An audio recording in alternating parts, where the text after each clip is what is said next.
আসসালামু আলাইকুম ভিউয়ার্স, কেমন আছেন আপনারা? আমি আলহামদুলিল্লাহ ভালো আছি। আজকে আমি আপনাদেরকে করে দেখাবো মজাদার বাটার নান।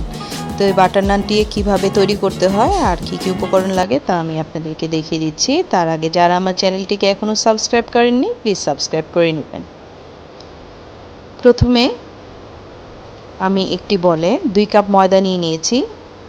এখন এর ভিতরে এক এক করে আমি দিয়ে দিব 1 চা চামচ পরিমাণ লবণ,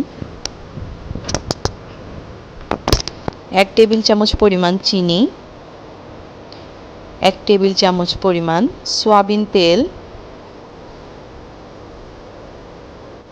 1 চা চামচ পরিমাণ ইস্ট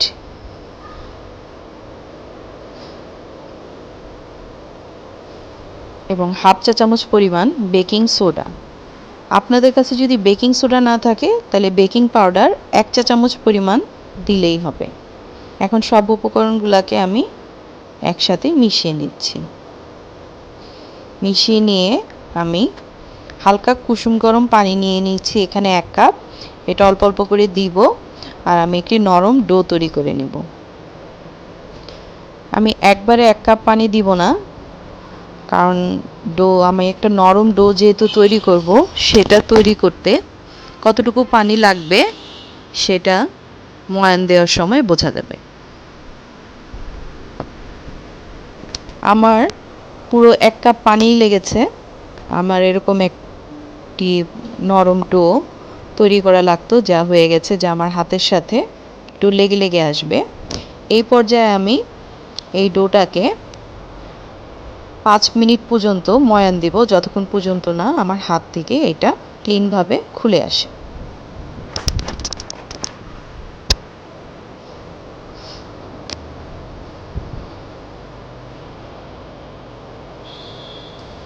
আমার ডোটা এখন হাত থেকে একাই খুলে আসছে।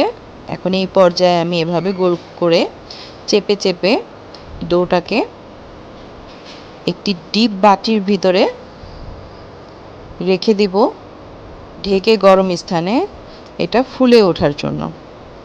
আর তার আগে এর গায়ে আমি সামান্য একটু সয়াবিন তেল মাখিয়ে নিচ্ছি।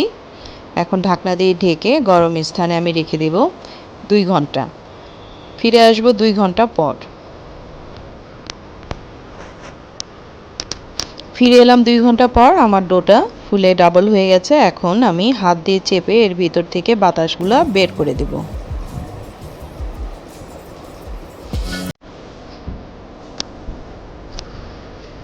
বের করে দিয়ে বাতাসগুলো আমি আর 2 মিনিট একটু হাত দিয়ে মেখে নেব। 2 মিনিট মেখে নেওয়ার পর আমি 6টা লিচি কেটে নেব এই ডো থেকে। যেহেতু আমি মিডিয়াম সাইজের নান বানাবো, আপনারা যদি আরও ছোট সাইজের নান বানাতে চান তাহলে 8টা লিচি কাটতে পারেন।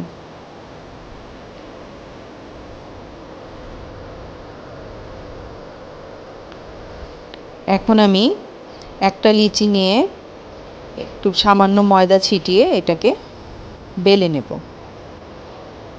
একটু লম্বাটে করে বেলবো আমি, আপনারা চাইলে পুরো গোল করেও বেলতে পারেন। এবং যে পোর্শনটা আমি তাওয়ার মধ্যে দিব, সেই পোর্শনটুকুর মধ্যে আমি সাদা পানি একটু মাখিয়ে নেব, ঠিক এভাবে, যাতে আমার তাওয়ার ভিতরে রুটিটা আটকে থাকে। ঠিক এভাবে আপনারা অবশ্যই একটা রাফ তাওয়া নেবেন, তারপর এভাবে ঢাকনা দিয়ে ঢেকে 2 মিনিট মিডিয়াম হিটে কুক করে নেব। যখন এভাবে একটু ফুলে উঠবে তখন তাওয়াটাকে আমি উল্টো করে দিব। আমি এই চুলার আগুনের তাপে একটু ঘুরিয়ে ঘুরিয়ে 2 মিনিট আমি এই নানটাকে ছেঁকে নেব। ঘুরিয়ে ঘুরিয়ে অবশ্যই ছেঁকবেন, যাতে পুরো নানটা ভালোভাবে ছেঁকা হয়ে যায়। দেখুন কিভাবে ফুলে উঠেছে। আমি রাফ তাওয়া নিতে বলছি এই কারণে, আপনারা যদি ননস্টিক তাওয়া নেন তাহলে এই পর্যায়ে গিয়ে নানটা খুলে চুলার উপরে পড়ে যেতে পারে। তাই এরকম রাফ তাওয়া নিলে আর খুলে যাবে না। আর অবশ্যই নানটা যে 5টা তাওয়ার সাথে লাগাবেন ওইখানে পানি অবশ্যই লাগিয়ে নেবেন। তৈরি হয়ে গেল আমার নানটি। দেখুন কি সুন্দর হয়েছে পিছন সাইডটি। এখন আমি এটা একটি প্লেটে তুলে নেব।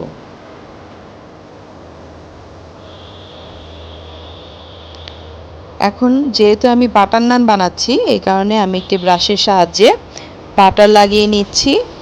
আর যারা আপনারা বাটার খেতে পছন্দ করেন না তাহলে আপনারা এমনিতেই নান খেতে পারবেন।